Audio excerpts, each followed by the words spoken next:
Are you out of tune with your emotions? Out of tune sonically? Well, you need to get your ass on SoundCloud and listen to some In Tune.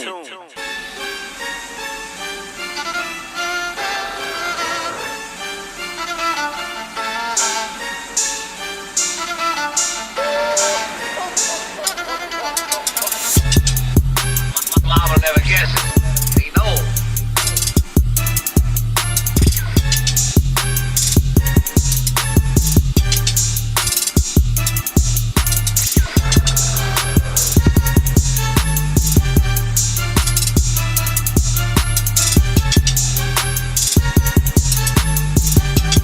Get your beats now at marvbeats.com.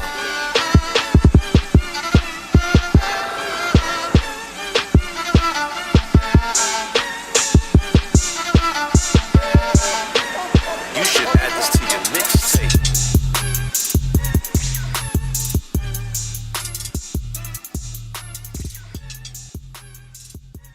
Welcome back to the Lunch Table Podcast, man. You already know what it is. Your boy Jamal Gill in the building. I'm with my brother, Jeff Destiny. Fresh off the highway, no socks on, B. What's up? I'm here. Yes, I'm here. Yes. And we back. Lunch Table Podcast is back. Are we? We back, baby. Where we left? Wasn't we? You right? I don't even know what we talk. What We ain't going nowhere, nigga. We was here, nigga. All right, we got a homie with us though, man. The homie Marvell Martin, aka Marvillous. Look, man, the guy, like, y'all gonna be hearing that name. Y'all gonna be hearing that name real soon. I don't know if you gonna keep it with Marvillous. You gonna change it up. I don't know, but you gonna be hearing. Honestly, most cats that reach some sort of success always end up changing their name. Okay. So it's bound to happen. I think it's gonna happen. Yes, I call it. This guy, he's a master with the violin. Like, production is off the charts. I've seen the growth for. Sheesh, about 10 years now. This is pretty crazy. That 10 years. Also, pause, growth. Damn, that sounded crazy. I apologize. I'm gonna repeat it. No, I should. Me, not you. Oh, okay. Well, I'm gonna repeat it again. 10 years I've been watching this man's growth. Pause applicable. But it's pretty crazy to watch because I watched you as you started off as a football player. Like you played football in high school and. Oh, go ahead. I'm thinking about something else. Go ahead. Yeah, crazy. We played football in high school, right. And how at what point did you move to the music? I know you put up a post on the book a couple of weeks back. Yeah, man. And you told that story was mad captivating, mind you. I told you about this earlier. It's a captivating story, but I missed it. Tell the people who you are. Introduce yourself and just the people want to know more of this. Hey, that was an awesome introduction. Got me all speechless and shit. That's crazy. I'm sorry, I don't be cursing. No, nigga. Brother. It's the lunch table, nigga. Talk how you talking to high, boy. Don't do this. Say no more. Alright, my name is Marvillous Beats. I really came into this game to be a producer. I wanted to be known on levels like Kanye West. People like Quincy Jones, even people like Pharrell. The list goes on, man. So I just want to be really creative. Teddy Riley, had throw it out there. Ryan Leslie. Oh, Les. That boy could walk into any Radio Shack and turn that into a party. I just really I got introduced to hip hop for real through my friends. John Force, number one. He's the one who introduced me. All my friends at the lunch table, of course. I used to be the kid only listening to the pop shit. Only on the top. That's all I was fed through the radio, TV. Facts. I was it. I didn't really know too much about it. All right, so stop right there. Stop right there, my nigga. Because I'll be damned if I should just ramble through like this and me not check this shit. So go ahead. So back in high school, who would you say you were listening to, whether it was on the radio side or on the pop side, or just in your iPod shuffle? So the people that come to mind so much was I love skateboarding. So I was into punk rock a lot. Let me think. Sum 41, Papa Roach, anything that was on soundtracks for Tony Hawk. Really, I just love that That's music. real I was like, whatever, I love it. Yeah, so, and then I had this one. I have a few friends who were into the same thing. So I was in that thing, but I always took private lessons, violin lessons on. Really, just did it. Because my older sister was doing it. So I Oh. always thought it was cool. I always wanted to do Back anything in high she school? did. No, wait. I'm talking way back. I'm just talking about this is the reason why we got through. This is like now. way younger. Yeah, I'm talking like 8 years old. Oh, I didn't know you was doing violin back then. But nobody did. Did you play at Webster at all? Like, were you Of course playing? I did. Yeah, I played in the orchestra too. I had like my first solo in like I 5th do grade. remember. You know what I'm saying? I do remember. I was hyped too. that. I know. So I was showing out. You already know, Shorty. Yeah. I was like, yeah, I was feeling myself. But no, that was a hell of a moment for me. But That's fine. I did not know that. yeah, Back man, then I was though. just doing everything, man. But just because my father put my sister on, so I just started doing it because I thought it was cool, man. She had glasses. I wanted glasses, but I was one of those little brothers. Yeah, I You know what I'm saying? got it. You know what I'm saying? And it's funny because down the line, she ended up trading that time for dancing, and she really took off with that. And I just kept playing the violin. You know what I'm saying? And that's just how it went. Shout out to Keisha. But yeah, man. So I'm sorry. I'm back to the question. Nah, go ahead. No. I'm gonna stop you along the way. We trying to hear your back. You gotta let the people know your background too, though. You know what I'm saying? Yeah, I feel you. You know. You know what I'm saying? So so that's really what happened. I grew up with that in the background. I was doing all types. I was in theater, and I was able to go into a high school like New Rochelle High School where they have all these opportunities for kids. And I really just took advantage of that. I was into everything. I was in private school, starving. Try it all out. Yo, I was a stop. I was doing regular. I understand. Parents make decisions, but kids got to make decisions too. But you know what I'm saying? That's how it really happened, man. And then I just got into hip hop. Said through my friends in high school, and then that shit spoke to me way different than anything else. Really? Yeah, but to be real with you though, even before that, it was my little brother Kalin. Like.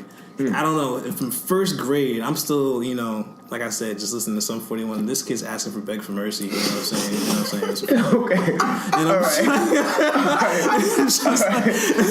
Nigga said Sum 41. You know what I'm saying? That's Beg for funny. mercy. Nah, it's just like it was his friends and stuff like that. So I guess he got influenced and it spoke to him, and he was just really pushed to get it. And I saw him just jump in to this all G Unit, Dipset, Diplomats, all that. You know what I'm saying?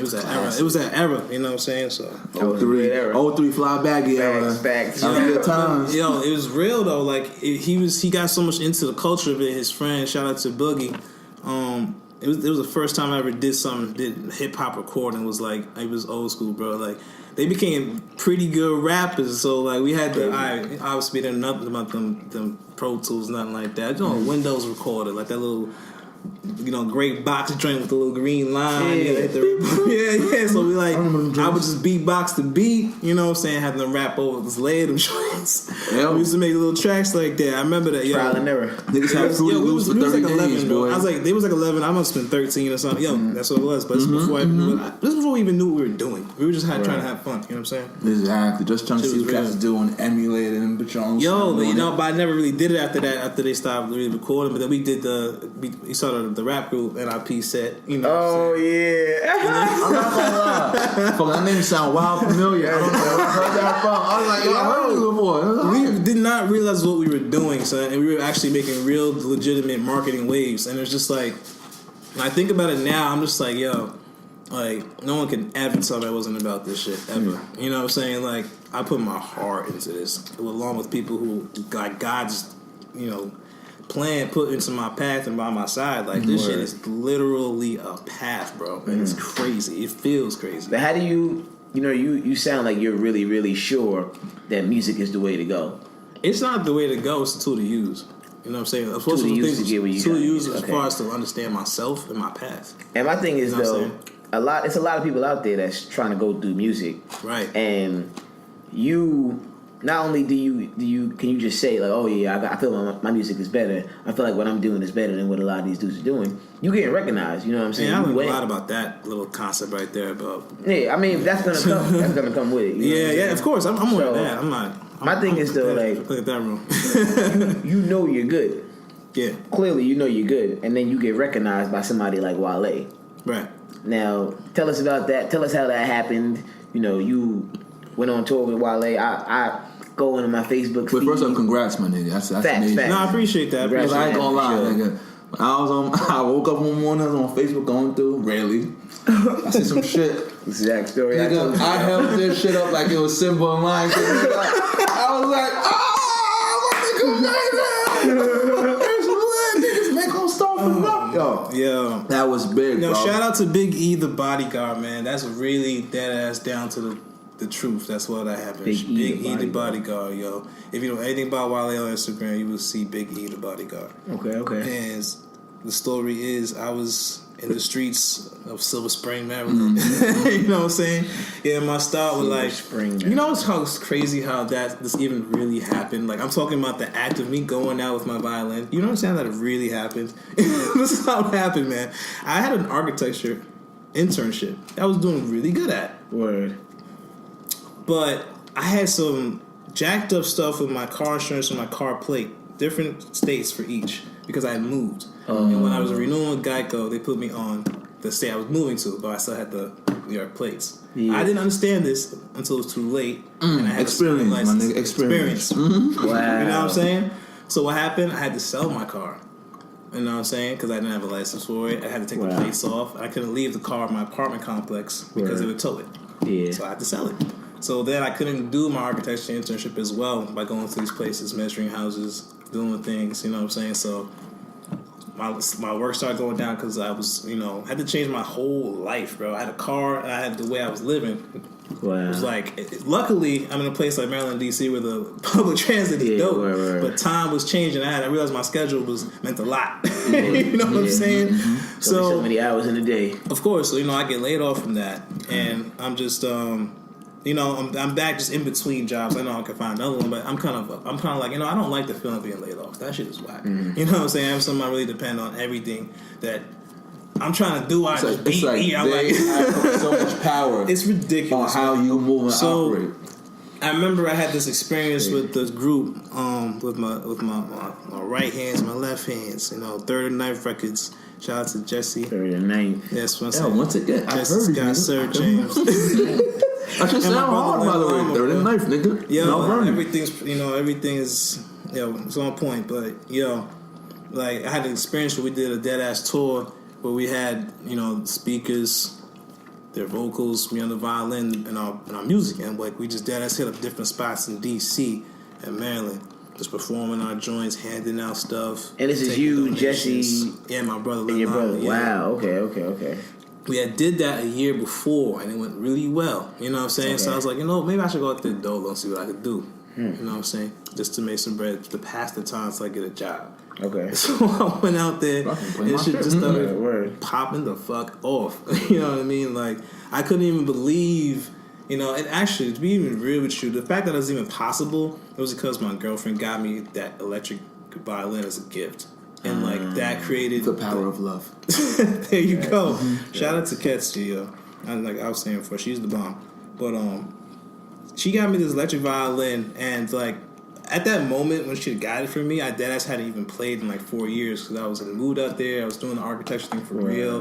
I was even thinking about that. I was still making beats though for corn people. Yeah. But violin, I wasn't really. It's a little dusty. So, I just dusted myself off. Went out there. I feel like I fell on my face a few times, but knowing what I was capable of. Not everybody else didn't know, but I know I was exactly. It's just like you was trying to go for the dunk. You had it again. Charlie Horse. Let me lay the shit out. It's real shit. So you know what I'm saying. So I started going out there, and it was just the crazy. On top of this, the money was the people I was meeting. Yeah, and it was just like I was very smart to have things like business cards, signs. Even the website that I already had was making, was decent. Wow. I had people to come see something. So this is like a real like New York City grind. Yes. You was basically like would be equivalent to you like in the subway because this is a dude at right at Grand Central. The right black at, dude with the top hat. Nah. Man, I respect so many people now because there's a community of this. Yo,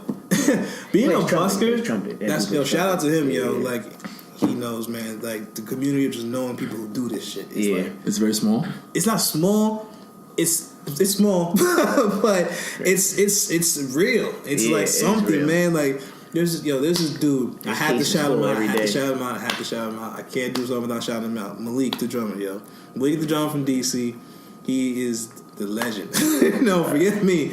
I was inspired by this dude. You know what I'm saying? Right. When I was out there years ago, just taking a little visit just to see a school, he was out there drumming, and it was crazy because. My brother, who was out there too, was shooting a video, and he got him in some like B-roll footage. Okay. So he's in this video, right? Years later, I mean, when I say like he to me is like the face of like DC art as far as like street performance. Wow, that's crazy. To me, I feel Everything like that's an art. Remember, to me, I'm everything has an art. How can I not respect that? I've seen him for 5 years, ever since I was in DC, bro. When his locks was like this long, now he got just long. He has a crazy brand called Dope, and the way he spelled it with like the art notes. I fuck with that. I gotta give him homage because the way that when I came onto the scene, he showed love, he showed respect. You know what I'm saying?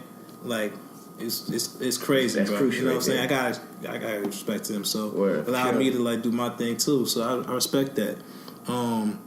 Yeah, man. So like that community is real, son. Like, yo, street performers ain't no idiots, bro. There's some geniuses on your street corners, bro. I'm telling you right now. What is that? There's some street performers are no idiots. Like they are no idiots. They are some geniuses on your street corners. I don't feel like you could be a hustler and be dumb. I don't feel like that's even like I'm hustling. Yeah, you're right. You're right. okay, I take that back. I don't feel like you could be a successful hustler. That's gonna say. I just it Or opened my even- eyes, man. It made me appreciate those people, like even myself more, like just like me and like introducing yourself to the entrepreneurship world. You know what I'm saying? And like really taking like, and like I was I'm now in this wedding industry that I never even thought of. You know what I'm saying? Industry. And it's just like, And so, that's somebody that saw you playing. oh, now it's at a point where it's just word of mouth. You know what I'm saying? Yeah. So it's like, or my website, or Sure. ads that I put out too. You know what I'm saying? And it's just like, you know what I'm saying? I just keep myself tight, playing all the time, learning new music.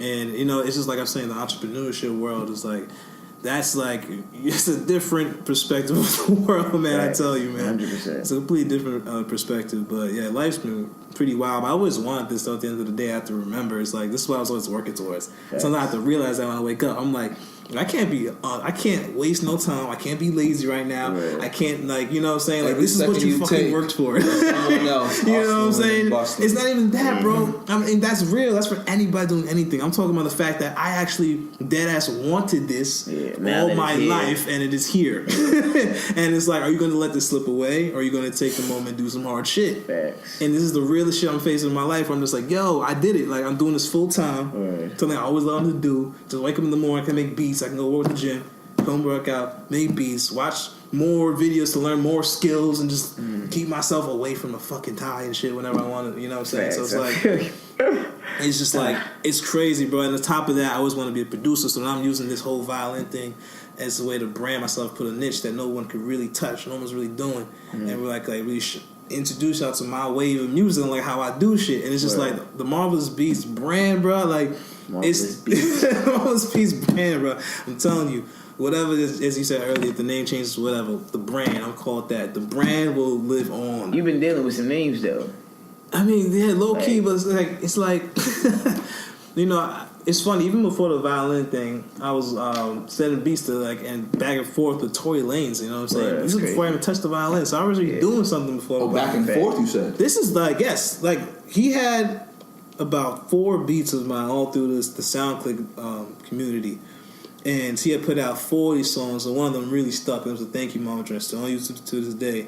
And it was on his Mr. Peterson mixtape back in like 2011. Wait, okay, hold on. So he used one of your beats before? He was like 4 of my beats. Word? Yeah. Nigga, I didn't know that, nigga. Yeah, man. It's before. Marvillous I keep Beats. telling y'all, so I'm really out here doing this, and people that's why I don't say too much to them. Like when people finally get hip and do the research, they're like, "Oh shit, this nigga been out here for a minute."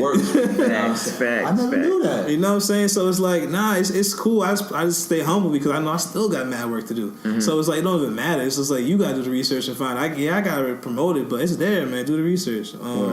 Just type in my name in Google, Marvillous Beats, MARVILLOUS. Swag on these Space niggas, Beats. Marv. Sheesh. Swag on. Okay, wait. So besides Tory, is anyone else that you've done work with earlier in their careers or before niggas might have popped, some shit like that? Not really. Honestly, it's just my team. They're all gonna pop in their own right. Like when I was in the I&I, the Inspiration and Innovation joint, the group that I had with Loveless, and had his Honcho there, my brother Len Lama, John Force, Jesse Scott. You know, we were really like churning out something. We were trying to make the brand, like we was trying to make something dope. You know, just life happened, and we realized our actual real loves and niches in art. It wasn't necessarily always revolved around music. So really those of us who wanted it more centered around music and the way we like to do music. Yeah. You know, created the third and ninth thing. That's what. But still, everybody's brand, rightfully so, is doing their thing. Shout out to Johnny Love's Apparel, Johnny Force Photography, Jesse James and his photography, everything he's doing. Len Lama, his films. You know what I'm saying? So yeah, that kid's people don't know. That kid gonna be a legend on the low. He's knucklehead, but he gonna be a legend on the low. He's smart as fuck, but he's finding himself. He's finding himself. It'll come. But shout out to Len Lama, man. Yeah, man. So that's. I mean, honestly, I work with a lot of like the artists in D.C. Like now, musicians. Let me say artists, musicians. You gotta give us the breakdown of what happened. Like, so all right. So this is for me on the outside looking in. I go on Facebook, like Jeff said earlier. I go on Facebook, and it's like a thank you note to Wale. And then I see you on stage, and I seen Wale on stage, making that shit cry. And I was just like, and I just see him like, you know, giving you the floor like for the solo on stage I didn't know at his concert. I didn't know it was gonna happen, by the way. Like, okay, so what? First of all, how did you get in contact with Wale, or how you get in contact with you? How did this whole happen? I'll tell you straight up the story. Back to my man Big E, bro. I was there busking, which is performing on the street in Silver Spring, Maryland. But what's the term? Busking. Busking. Okay, busking. Okay. That is the actual proper term. Like, I don't know if it's a proper term, but that's the word that I know when I looked it up on the internet. Proper term. Busking.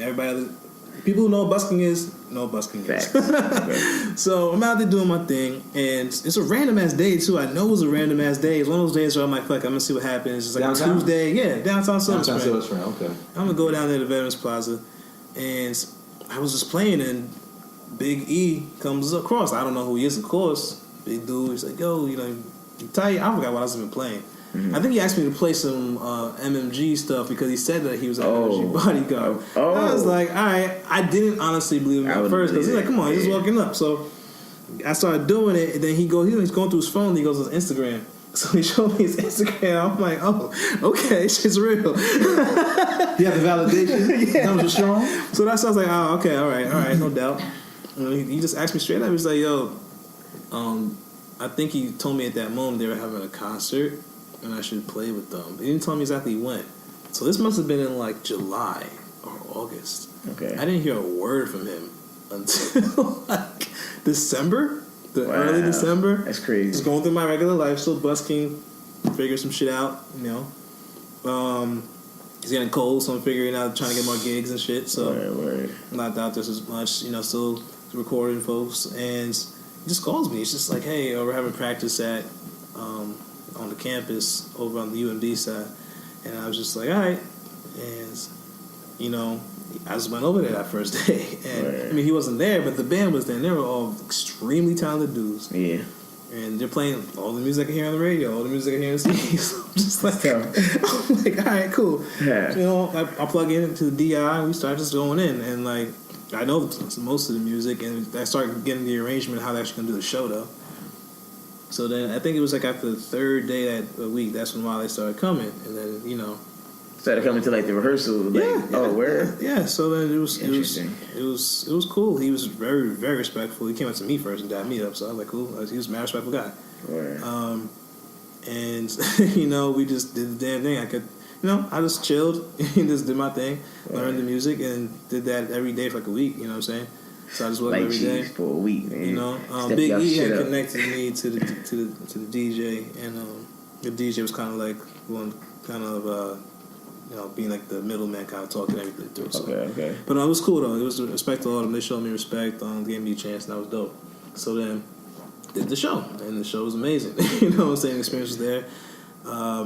Ari Lennox was backstage. Dave East was back there. Ari was back there? Yeah. She was on the show. Ari Lennox from Dreamville. Really? You gotta check her out. One girl that he signed.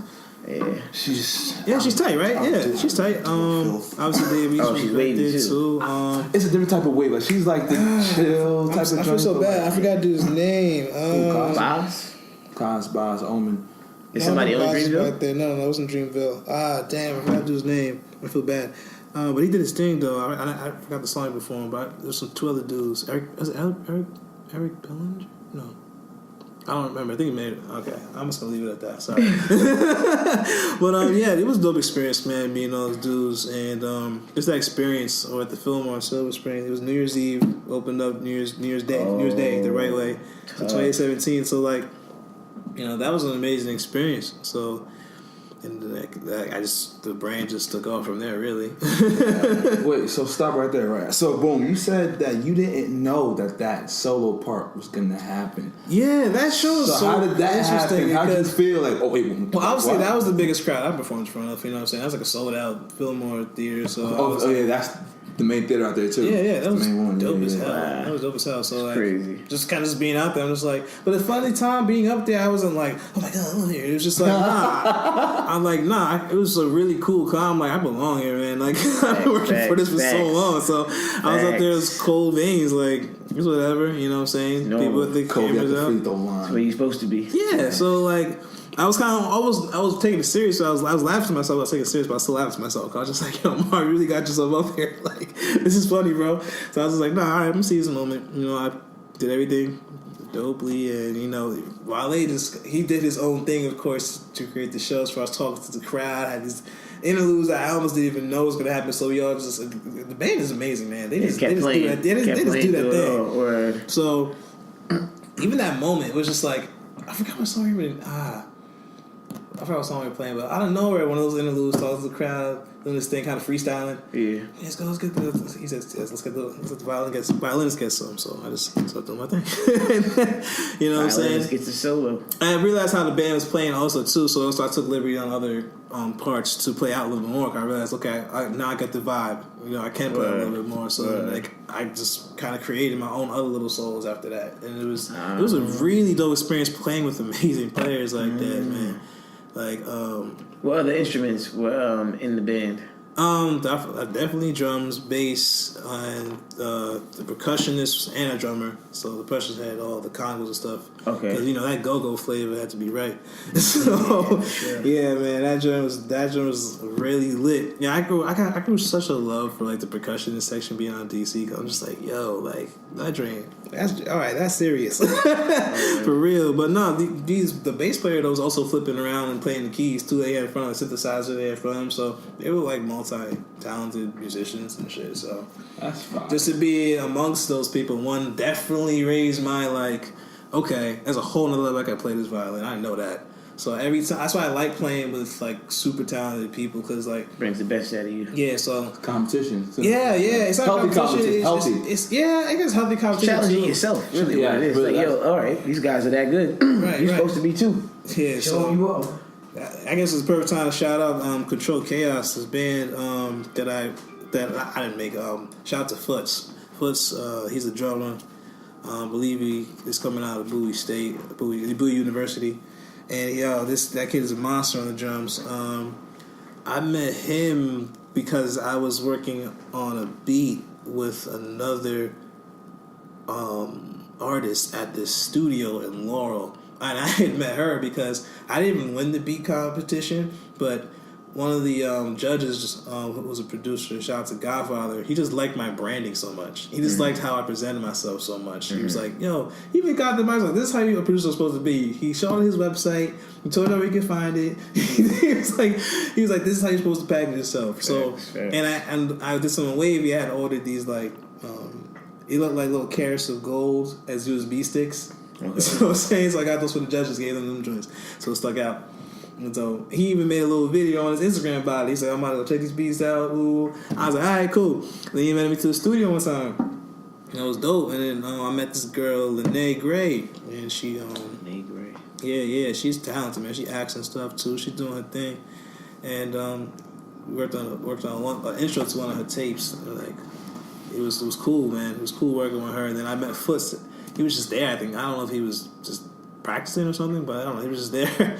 We just got to the talking. He was like, I don't know how we just talk about music. And I was like, yeah, I play the violin too. And he was like, oh, I've been looking for a violinist. And I was like, oh, where? He's like, yeah, I got this band. At the time, it was like Legendary Cloud 9 or something like that. And, those dudes were talented too. The other two dudes in that band, they performed at the Fillmore again. You know what I'm saying? Okay. That was dope. But, later on, I don't know if that band's kind of like just dispersed, and then ended up making a crazier band, which we're in now, called Controlled Chaos. And I say there's amazing musicians, all like, you know, our age, mid. It's all DC. Yeah, well, not even DC. It's mostly, well, there's a few DCs in there, but it's mostly like Bowie, Laurel-ish. I think so, mostly. So like around DC shit. So I'm like the Silver Spring, and that's like we're all like it's Prince George County mixed with a little bit of Montgomery County. Those are like the counties that kind of like hug DC. Okay. You know, black kids are always put into sports immediately, and there's like no real focus on the arts, whether it be music or, you know, you're a painter or you can draw well, like whatever it is, it's always about sports. Do you play football? Do you play basketball? Because sports, you don't have to just... All right, because I feel like... To me, that's what I see. I feel like when you go into sports, it's like just a really good job. Everything's set up for you, really. The rules are there. Everything's just there. When you're doing art, you have to actually make it a business, too. Art students aren't taught business. They're just taught art. How you gonna turn your art into business, man? so that's something right If there. you're gonna be an artist, you gotta be an entrepreneur. If you're gonna be a sports person, you're getting a really good job and do your job really well. But when you go to culinary school, that's what I say like that. So it's like, and everything's set up for you in that world. So I feel like you just have to really, really perform well. And this, like, yes, you're performing well and doing your craft well, but there's no system really for you to monetize it and excel, really. It's like you got tiers and leagues in basketball, and organizations. Like, there's no one set way to succeed, and you know that's going to work. Ain't no NBA for art, nigga. Exactly. Ain't no NBA for art, cuz. It's all you nice. And you It's not even nice, bro, because, yes, nice, but I feel like nice is a mixture of, yes, creativity, timing, and just really good business times for marketing and packaging, and like just like you have to be good at that shit, man, to make your art get off the ground. To be good at that shit, you fucking actually focus on it. The people don't really focus on it. Like, do you actually read about it? Do you actually listen to other marketers about it? Do you watch the marketing that happens to you every day as you scroll down your screen? It's just like, it's everywhere, man. Just really tap into that world and think like you want people. I think I read it in a book. The book was The Roadmap to Riches for the African American. Roadmap to Riches. I've seen Roadmap to Riches. I don't know. And I think he said in that book, he was like, marketing is, his definition for it is just making people really want something from you, really want more from you. And like, that's all it is. And it's just like, if you're an artist, people already probably want more from you, not just really like, you know, I don't think business has to water down your art. It's just organizing your art a little bit. It's a tiny bit. Not even organizing your art. It's just like doing something to help you live with your art. I don't know. It's just that simple. It's like people don't take it that you're not taught that, and that's why if you go to sports, you're taught how to play the sport, and that's it. Be really good. You can go to the art. You can get directed by a really great teacher who knows how to really get you to understand that art and like will give you tidbits. Yes, maybe on how to get better at it. How to get better at it, really but not really like to like form a business and really turn that actual. So you're speaking about one specific lane or industry of art, because culinary school, they teach you to do the business side. That's, you know what I'm saying? You're right. You're 100% right. They do that. They do that there now. Art school, like if you go into school to like learn how to paint, right? Or you're a good painter already, and you're trying to perfect your shit to be somebody who would get their paintings bought or purchased, whatever. So I don't know if they're teaching them the business of it, but in my head, like if you're not teaching the business, how much really could you be teaching? Like if you're in a painting class, like I don't know. I've taken art classes in school, high school, and they've taught me a lot. Like some of them were also, it's interesting. Some art classes incorporated some technical skills, honestly, depending on the style of art. But it teaches you how to use your mind with your body to make art, because little techniques, I think it's like just doing contour lines is what they call it, or it's like you look at an object and you don't ever look at your paper, you try to draw it with that. I've done that before. My shit was terrible. Yo, but if you keep doing that, you know what I'm saying? They say don't take your hand off the paper. Exactly. If you keep doing that and practicing, like, it's little things like that really just teach you something different about your mind you probably never thought about doing. Let me be the advocate to tell you, especially now. And it's crazy because I wish I knew this back then. It doesn't matter really what you're recording. It was to a certain extent, but I'm telling you, it matters more of what you do with the audio itself. You know, what you do about the environment you recorded in. It's all more about that. Like the person who's pushing the buttons and how it was recorded, how clear it was. Like, you know, if you want to get like a tight vocal, no fucking ACs or fans, bro. None of that dumb shit in the background. No dogs barking, bro. No windows open. You know, soften up the surfaces in the area. Add some padding around, throw some clothes around, something. Put a pillow, tape a pillow to your head or something. I don't know, something, bro. Like that's really it to get a clean signal that's enough to mix. And then like mix this shit, bro. Learn how to mix it. You know what I'm saying? Make it sound decent. I guess what software do you use, or do most engineers use? Pro Tools. Oh, obviously Pro Tools, but for me lately, for about next 2 years, I made a complete ditch from Pro Tools because I found this program called Studio One, and like heard about Studio One, I got introduced to it because I got the little interface, you know what I'm saying. And just to get, you know, it was nothing crazy, nothing super expensive, you know what I'm saying? It just came to this program. I didn't even know it had this program. And, like, ended up looking into it and getting the full version. I'm just like, oh, my God. It had, like, all, like, the shortcuts from Pro Tools. And it could do, like, so much more of a workload than Pro Tools can do, but have all the same tools. I'm just like, it was, like, the PC version of, like, Pro Tools. But it was, like, such a clean program, man. It was great with their customer service. They could download stuff. I'm just like, yo, this is a real. It was so meant for producers and engineers. It was. It blew me away. I was just like, nah, this is making my workload quicker. I'm doing shit faster. So I'm like, oh, there's no way I'm going back. So I just really concentrated on mastering Studio One. Shout out to them, man. Personas. Damn, that's a hell of a program, man. Wait, so Studio One is a competitor to Pro Tools, right? To me, it is. Maybe some like audio junkies and what's the shit that talent uses? You know, industry. Do like that when artists come to you to mix their shit up? Like, do some of them ever say like, "Yo, you got to use Pro Tools"? I've had that happen before, and like I have Pro Tools on my computer. If they really insist on using it, I'll do it. That's not what you're gonna do your best work in. I know how to do it. I got to a level of mixing where I'm pretty decent, whatever. I can use Logic. Or left hand, nigga. Boom. There you go, right or left. You want the off sauce. the glass or you want the high shit? I'm Kyrie Irving with the doors, bro. and that's tough. And nigga said so. You just took yourself from my head over to the roof. You know that. Kyrie is a like, I've been in and out so many different ones. Like, I'm talking Sony as a pro. I'm talking like, what was that little ass old ass joint? My boy Jaquan put me onto this joint. Cool Edit Pro 2.0 and 1.0. I was on that. People don't know what that is. Man, come on. I told you before I was layering Windows media players to make a song, bro. I've been out here doing this. I ain't a rookie to this nothing, my G. I play it low key because I know it's still, like I keep saying, it's still a lot of work for me to do. I know that, but I'm not no rookie, bro. I've been out here doing a lot of the shit. All types of it. Now I'm getting into graphics too. Some beats, nigga. And motion. Yeah, check out my new joints, man. I got some another 3 one. I'm trying to put another 3 beats. That's actually pretty exciting, actually. You probably never thought this before, but Jesse, this is the first time me and Jesse Scott, man. Shout out to Jesse Scott. I'm actually proud of him for now stepping out, but he's now about to be co-producing with me now. He's been making beats low key for a while, and like. You know, I didn't know he was making beats. I thought he was just rapping. Everybody does because he doesn't like to talk about beats. Yeah. But he was that time when we were working the first time, man, he just sat behind me for like a whole summer, just watched me make beats, and he just learned the shit.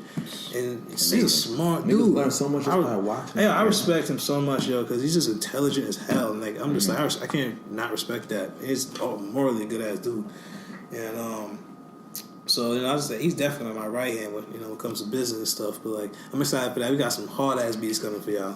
Hard beats. Well, so how much is a Marv beat, my nigga? I'm trying to shop for a few niggas, and Chris is trying to get niggas. You want to do that? Sound, make it known for at marvbeatspro@gmail.com. That's marvbeatspro@gmail.com. Go make an offer. It's talent. I need some beats, man. Oh, this is another question I had. Okay, this is. But real quick before we move on, you can go on my website marvbeats.com. I have licenses that aren't exclusive, but you can go get the prices there at marvbeats.com. Marvbeats.com. Yeah.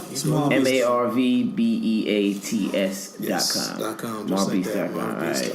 And you have beats up there? Like you I got some beats up there. I got some original joints because I'm not really trying to mess around with too much sample clearances. I should be. I'm always here. That's the. Even though I came up being the when I looked up to Ninth Wonders, I was a sample guy, man. I used to kill samples, man. Oh my god. I miss samples, but that shit is so fire though. Cause I've seen niggas sample like for example, one time, studio I went to in Connecticut, K Vaughn brought me there. My man brought me there. His man's Rodney. Never met him a day in my life. Dude had to set up in the basement. And then, first off, he was playing mad random fire shots. Like, yo, my nigga, I'm like, who is this nigga? This is a unicorn. I don't know where the fuck you found this nigga. This nigga about to get. I'm like, yo, I'm about to cuff this nigga. Put him under the wing. Like, yo. I know how it is. He be out there, man. This man sampled 16 beats out of the song, That's What Friends Are For. It's some old, 16 different joints. Yeah. I was just like, my nigga sampling is just, But niggas want that chicken. Okay, that's what I'm saying. That's the question I was getting to. Now, you're welcome. Thank you, Jeffrey. Yeah, thank you, Jeffrey. I appreciate you, pimp.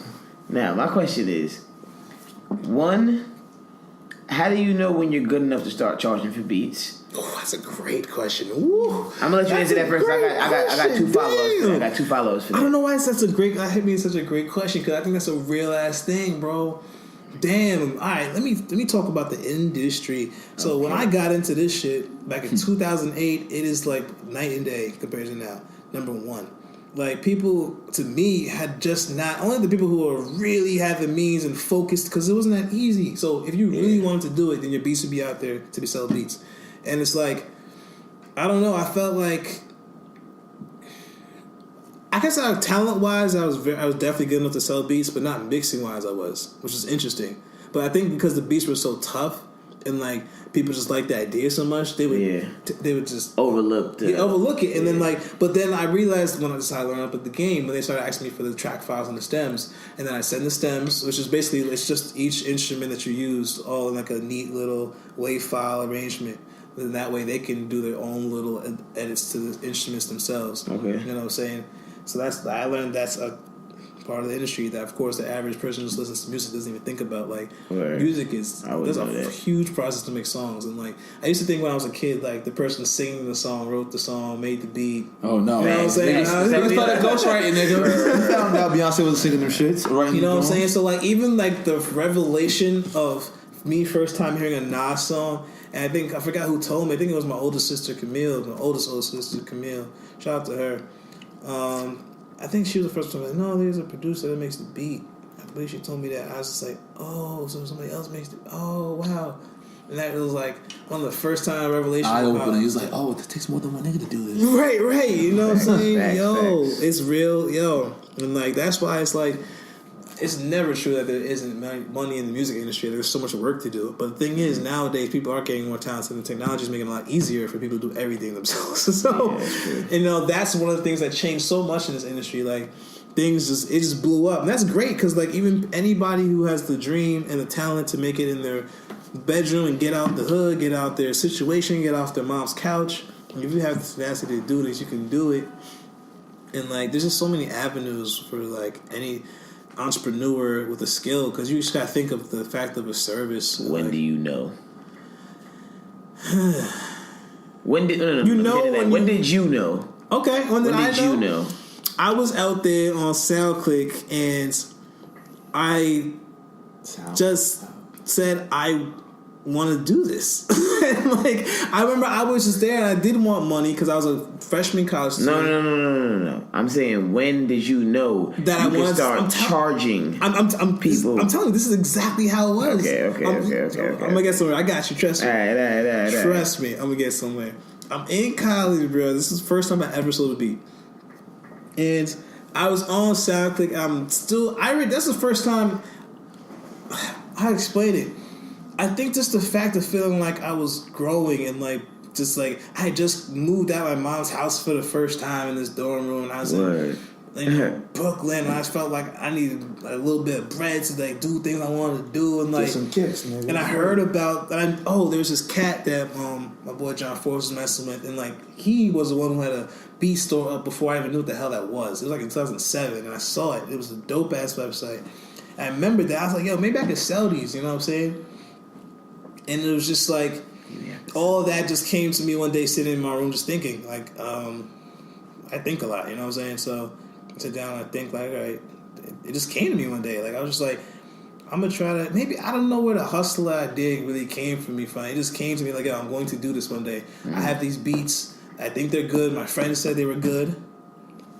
I see the website. I understand the process of doing it. They were good. That's how it is. Are your friends telling you? I'm like, yeah. You always have the yes people in your group, but if you're playing these beats, if your beats are being played at people's house parties, even if they're trying to, I don't know, like it was very apparent to me that the beats weren't trash.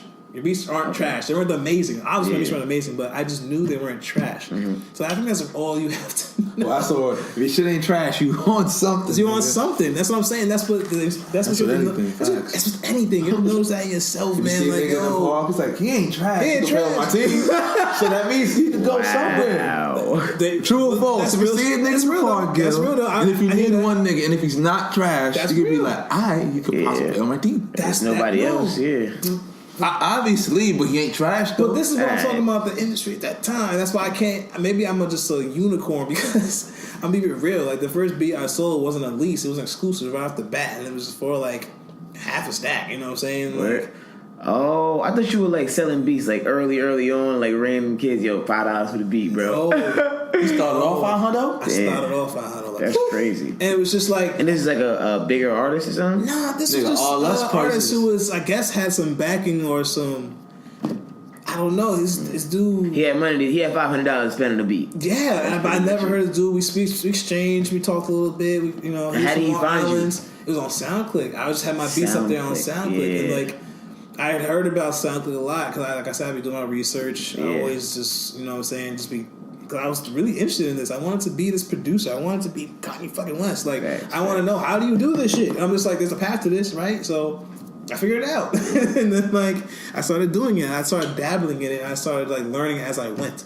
So, on the first beat. First beat. I would flip 3 beats that ain't same. Like, yo, I would have been in the lab. So what do you think I was doing? Why do you think I didn't do any homework? 3 beats a day for 3 summers, whatever kind of. I was really thinking that same exact right. I said fuck ball, fuck bitches. I'd have been like, that nigga's bugging. I was on that, man. I was on that. But these numbers. But because that's when I realized, there you go. Yo, Kanye West records got me through all of this shit, by the way. Like, what's your favorite Kanye West track all time?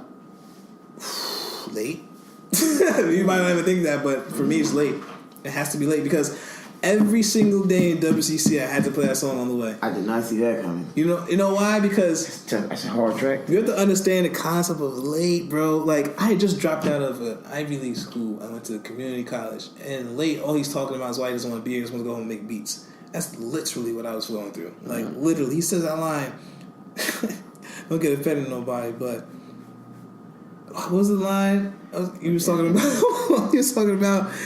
Is it on Spaceship? He was like, oh, it's on Late. It's on Late. Okay. It's on Late. And basically he was saying like, well, I'm in a class of all these people, they've been slow. Yeah. The remedial class. Like, and that's how I was feeling a little like chip on my shoulder. Like, I know I'm smarter than this. I've done this before mentally. I'm already advanced. And so I was just like there. I'm just like, I got myself here. And like Late was like kind of him being like, it's an arrogant song. Yeah, I am who I am. Yeah, accept it. And that's how I kind of felt like at that time. So it was kind of helping me get through my own like emotions about dropping down, feeling like I just like. And at that time I was going through other hard shit. Like I had to crash my car, my other car and shit. And like life was going hard at that time. But so what if somebody just like, nah, I'm not paying that for that beat, or actually it wasn't even like that. Really, I mean, it's cool, but. Your number is set your price and live your life on niggas. You know what I'm saying? You know what I'm saying? So, but at the same time, I definitely, you know, depending on the situation and their approach to me and, you know, maybe my situation at the time, of course, you know what I'm saying? If I feel like hustling, you know.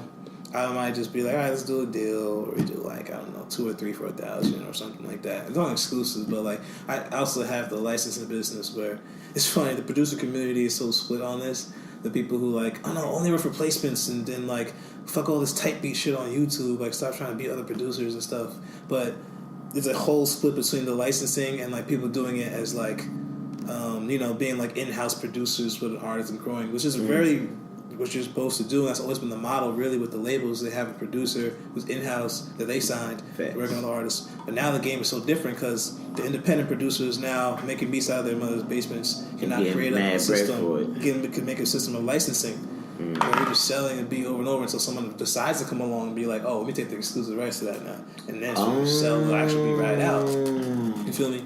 So that is what's going on now, and so many people are not. But the game is so deep, bro, because now there's things like loops are becoming the big thing where people it's really becoming like microwavable. You know what I'm saying? Like, or you just get the sounds, put them together, throw in good sounds, put them. It's like I understand like this market is cheapening the process a little bit as far as the business of music now, especially like nowadays. Like, do you think it's negatively affecting the art and the originality of things? Sounds like it. No, it's not. I can't say that because, all right, hip hop was born out of sampling, which is taking other masters and creating, beautiful loops out of it. Yeah. It's not. It's an original idea, but it's not original music, really. But let me not disrespect. Let me talk right. But what about beats though? What about beats that don't have samples though? Oh, that's obviously creation. Yeah, but I mean like, a lot of the beats are sounding the same though. So it's like, yeah, you could make it easier now, but you're gonna make the same sound. I'm aware, but people sell like little loops that they created. Really? Packs of those. You know what I'm saying? People sell sound loops. You can hear like. So that's the beautiful thing about it. It's entrepreneurship. Like someone like me who's a musician, I could make violin lines, so those violin lines for other producers to put in the music and use. And that's like, if the game is wide open, bro. It's wide open. There's so many ways. Like people have told me for years, like, oh, you can't really make that much. You can't make money, but you have to be signed. There's no money in music. I'm just like, when you start listening to everybody and just do the research yourself. Fact. There's so many components that it's like you have to, and then like you also have to be clever to think about it. Like people, there's R&B singers out there that are selling voice tags for producers who want to have like, this is beats, this is XYZ beats. Like people sell tags like that and stuff like that. Like there's money out there. Everybody's trying to create, but it's now that there's technology, content, recognition. You gotta have more original shit more and more as time going along, because like everybody's doing the shit, and everybody in these sites are getting hit. Like Facebook is definitely getting hit to like if you have somebody else's music in your shit, you're gonna flag your video. YouTube, obviously, we all know that. Instagram's been there, so like there actually is a need for original music, yo. So it's like it's real. And that's why I was like, it's right now it is making people be more original as far as like the actual synthesis of the music. Like it's not using sampling. Okay. It's like the actual, but like that's for the people who are really sitting there and not using that many loops. Like it's nothing wrong with loops because at the end of the day, the end product is what everybody cares about anyway. No one gives a fuck. No one gives a fuck. It's like I'm definitely have used like loops to like spice a song, but I would like stretch it, tish it down, throw violin on top of it. Still really, if you're just taking loops and just throwing it in your shit and then layering them, putting them out as a beat, like you're the worst guy. As a producer, I think so. Like I don't know. It's not. It's like.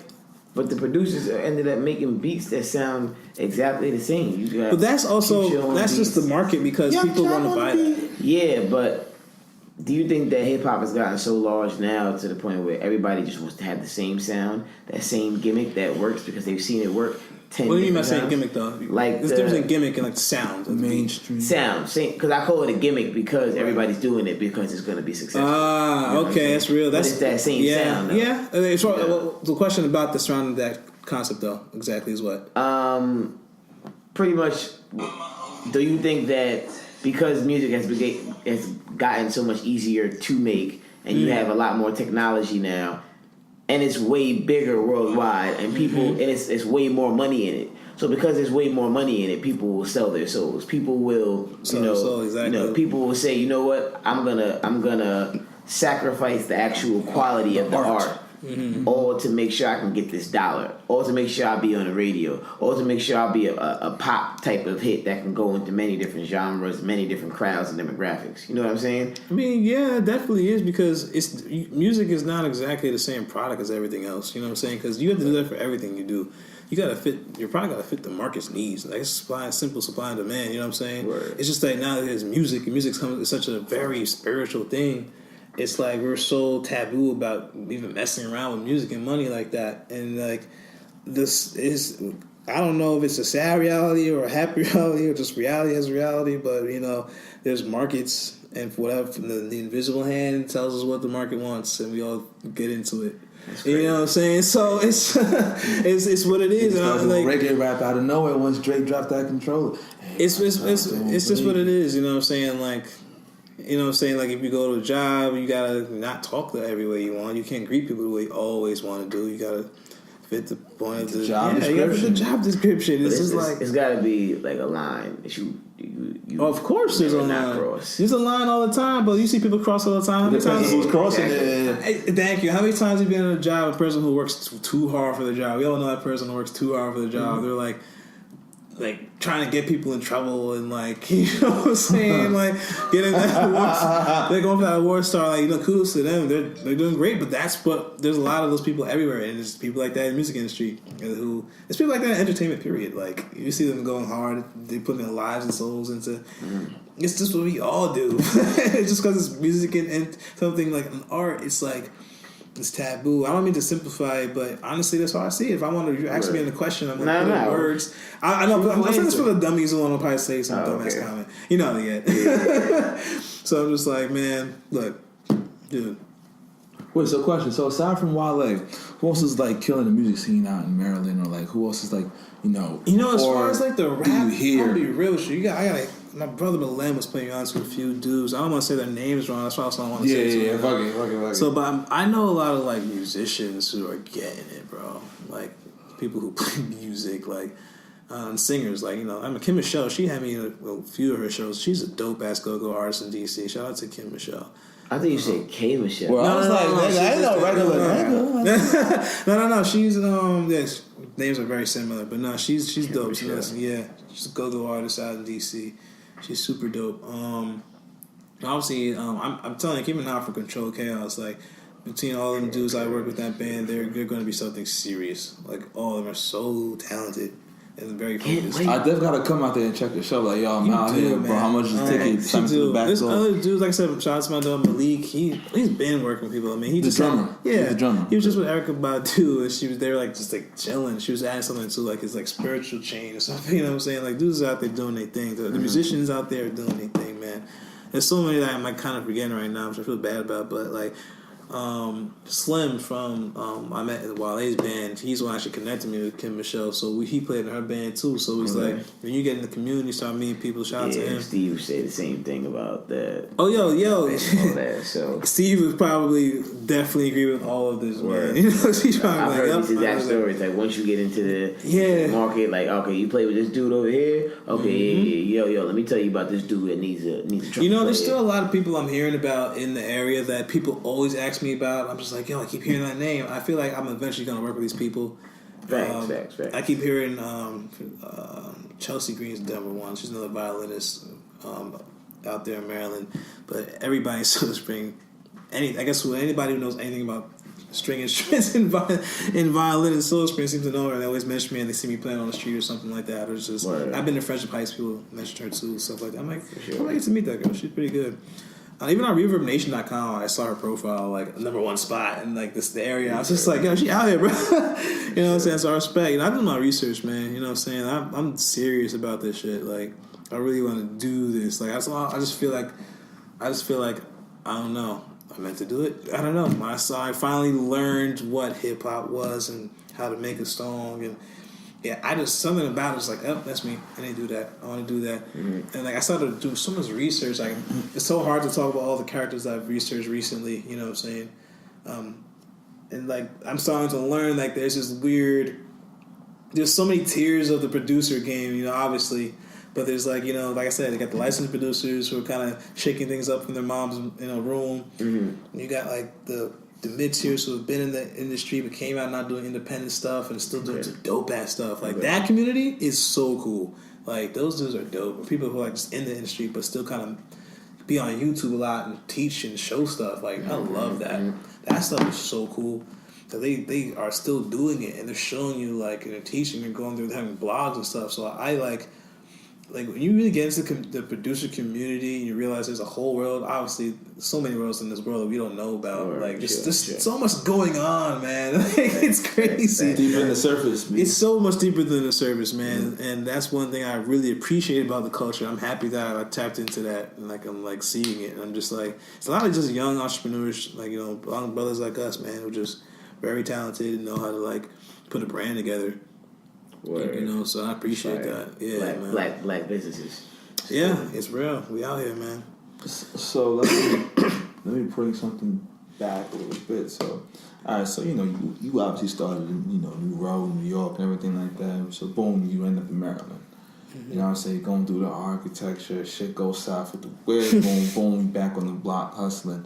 You hustling, you end up in positions where you've met Wale, you've done a show or shows with Wale, you've networked with his band and other people within the art of busking and the whole scenery down there. Oh, actually, I forgot the story about getting on Fox 5 News. Bring that back.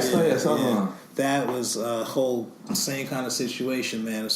That story's so funny because I love to, like, put people on and, like, incorporate people into things that I do, like, especially my friends. I just want to see my friends succeed. And I remember I actually forgot I was doing that interview, and I met the dude because I didn't even know Fox 5 station was 2 blocks away from me where I was setting up out there. Prime location. So I'm playing. You know it. I didn't know it. I was just setting up there because I saw the stores like Nordstrom and Saks. You know what I'm saying? I ended up, like, running into Davies again when I was in Saks. I was like, yo, it was good. That shit was dope. But it's a great area. It's a great area. So it's just like, boom, I'm playing there. Dude comes up, he's like, yeah, I work at Fox 5. I want to push you in this little special that we're doing called, like, Sound of the Streets. You know what I'm saying? Dope. So he made the date and everything. And I remember, like, it was that day I just happened to be going out there with my brother, and he wanted to, you know, he was on the drums and stuff with the buckets. He was just going to come. I seen that. Go vibe with me. Yeah. So hard. So he was just going to vibe with me out there, and, like, it was going great, man. And, like, got out there, and all of a sudden, the dude was like, "Hey, you're gonna be there at 3 o'clock, right?" I was like, "Yeah, I'll be at 3 o'clock." You know, so I got the text on my way there. Though I was luckily on my way there. So, and I was like, "Oh, shit!" I was like, "Yo, we about to go on TV." It's just like, what? It's like, shit. I was like, "Yeah, I'm just doing an interview with this dude from Fox 5." He was like, "All right, bet." I was like, "Yeah." I was like, "You going to get some shots so you can say something?" And I went and did it, but it was all great. Like, I was lucky. I like just did my lineup and stuff like that, just by luck. You know what I'm saying? So. It worked out perfect because I was so raw. I wasn't prepared, but it worked out so good. And, like, that's how I met my mentor. I have a mentor out there, Dwayne. I'm not gonna say his last. I don't know if I want to put his information out there, but good dude, very, very, very good dude.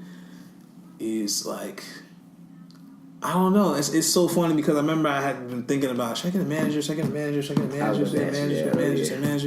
like he was good there. That's the thing, and it's like I've done so much research. I'm like, only get a manager when you really, really can't do the work yourself no more. I'm like, nah, I'm pretty good. I do a lot. Like, I do a lot of administrative work, obviously. Maintaining sites, emails, you gotta use that calendar app, bro. Of course. What? You kidding me? I live and die by the calendar. I live and die by the calendar, bro. Didn't happen. It's facts. Yo, that's crazy about it, yo. It's got to that point with me, too, and it's just like, this is like super your well-being, because if you get work from you being there, you know what I'm saying? Exactly. Not missing a step. Facts. So, you know, making new contracts every time I have a gig, signing, reading. You know what I'm saying? And luckily for me, I'm intelligent enough and I have the focus enough to do it every day. And I know this is part of what I wanted to do, so I was already prepared to be doing this. So, but I always thought about, I'm like, could I maximize my bottom line by having a manager? You know what I'm saying? And it's just like, I think so, but it just like, to me, what I want from a manager is I don't know if I can really ask that from somebody who is like my age, who has bills too, and they would have to have a lot of faith in me, and I have a track record to show them. You know what I'm saying? I've reached out a few times, like, hey, you don't want to manage them. A lot of people seem to want to just focus on themselves right now, the ones that I want at least. Yeah. And I respect that because that's why I want them, because they're so good at what they do. So I just kept thinking, when time comes, it comes. I came across, he's not a manager, but he's a great mentor that puts me into a lot of great situations, and we're always on the same page. And I fuck with that a lot. Word. And that's what I meant from getting that gig. And then I remember I forgot about it again that we did the interview. Mm-hmm. I remember it was like July 4th. We did that tour down the East Coast. Me and my brother, my third knife tour. We went down the East Coast. We went through New York, Philly, just busking, being on the street. You know what I'm saying? Baltimore, D.C. The money made it worth it though, as well. Of course. You know what I'm saying? Like, it's crazy you were making enough money. It's crazy you were good enough to be making enough money. That actually sounds way more fun than any job. You know what I'm saying? Yo, man, like when I started really realizing what we could do, it was like me and my brother, anybody. Like it's just like, you know what I'm saying? Like, you gotta just believe in yourself. It's really out here if you just be smart and just do it, man. Be organized. We was organized, man. You know what I'm saying? We're organized. We planned it. Wiped out all the money and everything, and we even hit all our landmarks, went above our landmarks, and planned to do if you don't want to have to stay at a hotel, find a family member that it was just dope. Atlanta was so much fun. Like when we went to Atlanta, we finally made it down to the south. I haven't been there yet. Oh man, that was my first time there. But that tour though, let Llama held it down, man. He became an elite bucket drummer in like a week.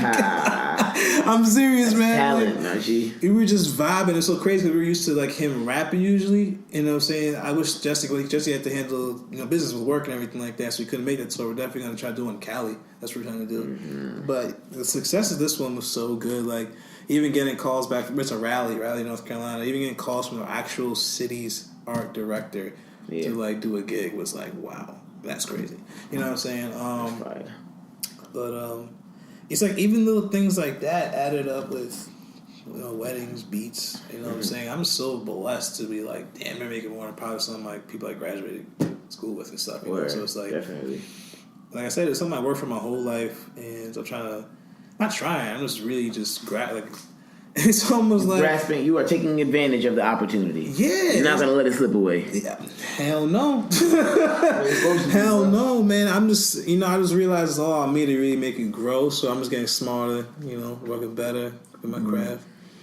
I just want to be an inspiration too. Just let people know, like, bro, like you can do this. It's possible, bro. It's really possible. Hey, could I ask you a question? It's gonna sound like a dumb question, but I think like a lot of people need to know this answer, and a lot of people don't know this answer, which is another reason why producers and beat makers don't get their due credit. Okay. What is a producer? How do you define a producer? How does that differ from a beat maker? How does that differ from an engineer? And are all those things like all in one for a producer? What is the definition? Okay. Hell the fuck no. Okay. If you're gonna be a beat maker, it means that you just get sounds, you synthesize them, you arrange them, you make them. You have a beat. Okay. You're a beat maker. You might sell your beats. You might give your beats to a producer. Okay. Interesting. See, okay. Now, a producer has the skill to make a beat.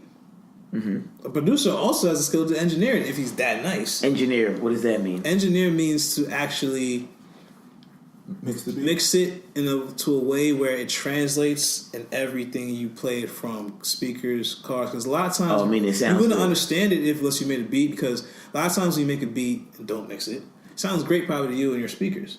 Okay. But you take it to another car or headphones. It's like, oh, it sounds muddy. It sounds crazy. Why does it sound like that? You know what I'm saying? You take it in the headphones. It sounds retarded. Okay. And you're like, what the hell? So mixing is the art of finding that unique balance where it sounds amazing in anything you put it in.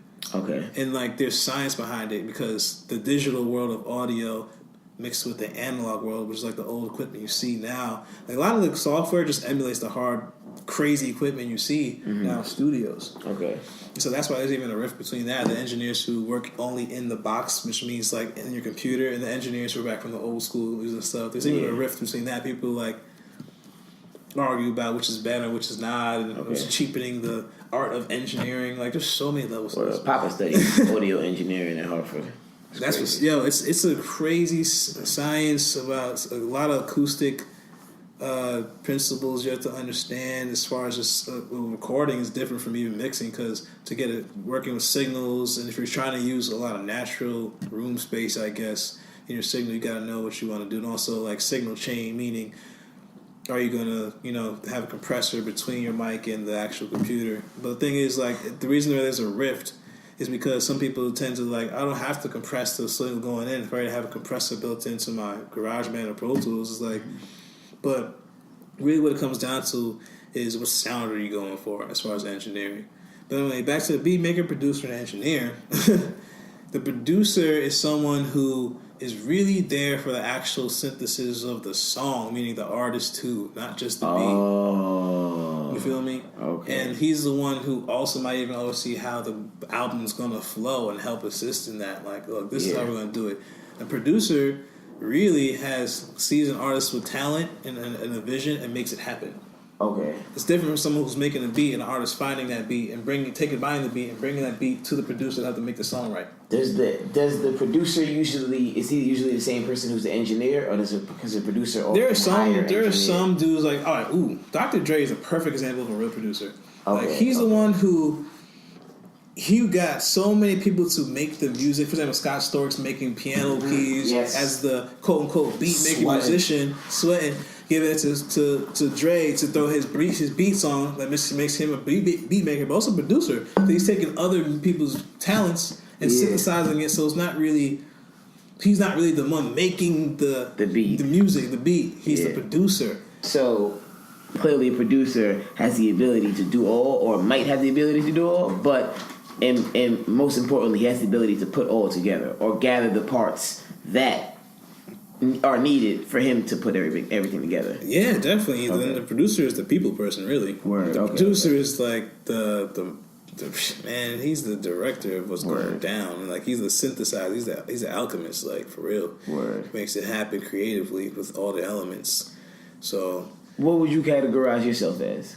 Definitely a mega superstar producer. I do everything. Facts. I do it all, man. Engineering shit is. I coach people through their singing. I help people change words. I mix. I throw in extra harmonies I think would sound good. I might jump on and throw a violin. I can make the beat. I can master it. This is gonna be the final question. We gonna need you to give us a top 5 producer list. Not like the best ever. But your favorite, most influential to Marvillous Beats. Now we asking 2 different questions. Am I? I just say your top 5 favorite. You gonna tell him your top 5 most influential. Nigga, what do you to want? Marvillous? Nigga, that don't mean his. See, I thought you was throwing off the glass, my nigga. I was going ready to my. Alright, so what question you want to ask him, Freedom? Nah, go ahead, my nigga. The floor is yours, my nigga. I'm set to pick. I'm set to pick. Nah, now I want to hear most influential. Your top 5 most influential now. To you. I want to hear. To you, nigga. That's what it is. Your like, top 5 most influential. Me saying to you would be redundant.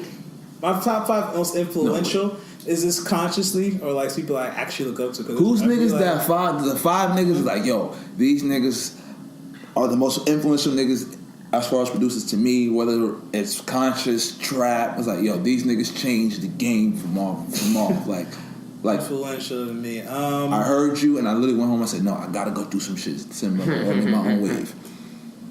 Timberland. Don't act like that.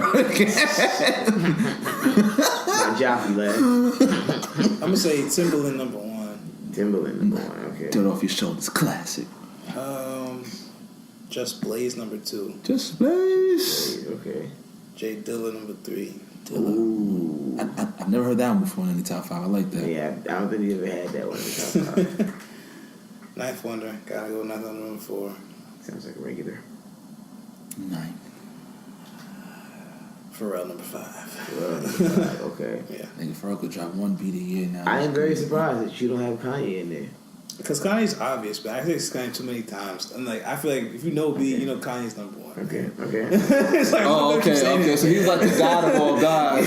But after this, like, I understand, like the first hip hop song beyond what I heard that I was like, okay, I want to do hip hop. Was when I heard him say, and I saw the video, and I was like, what the hell is life? I was like, yeah, that's amazing. He's like, But how far has he? It was just the feeling. I was like the words. It makes you feel. I heard him say. Nothing to the promise tomorrow day. Oh my dude, I never heard nothing like that in my life, and I was just like, "Who the hell is this guy? What is this?"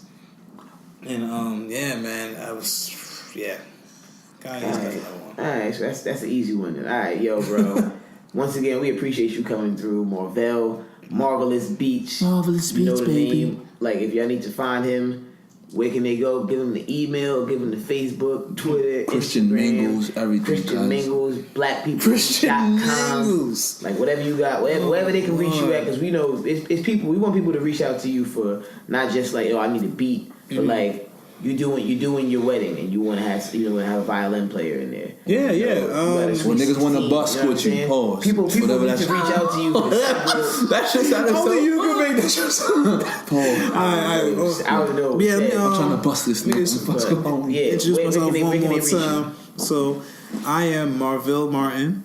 Again, I'm a violinist, a music producer, an audio engineer, and it's just an all-around awesome guy to work with. Don't be humble. MSA. I mean, Packaging, nigga.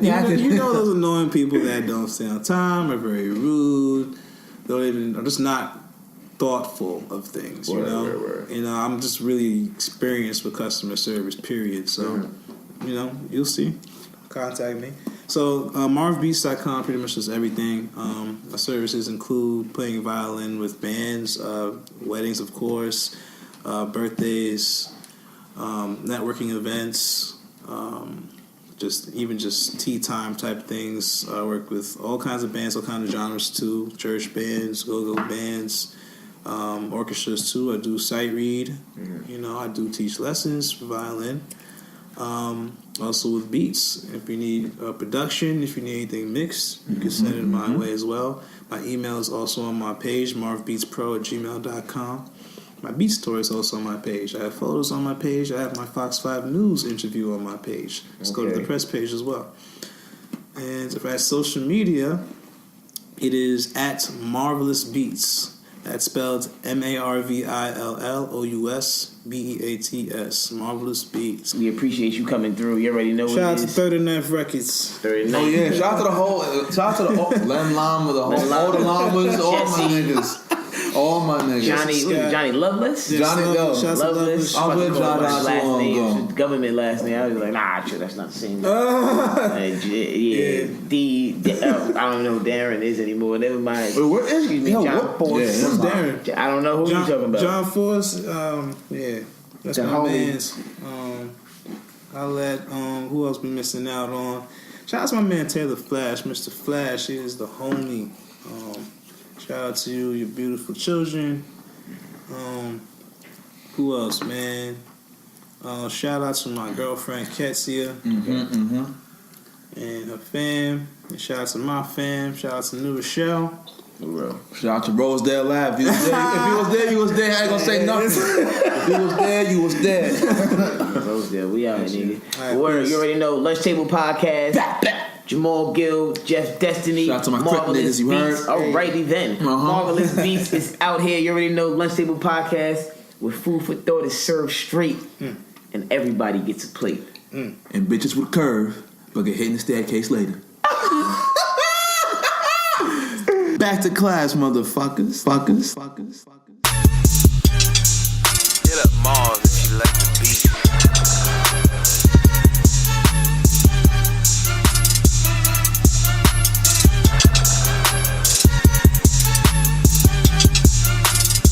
But you ain't by the beat.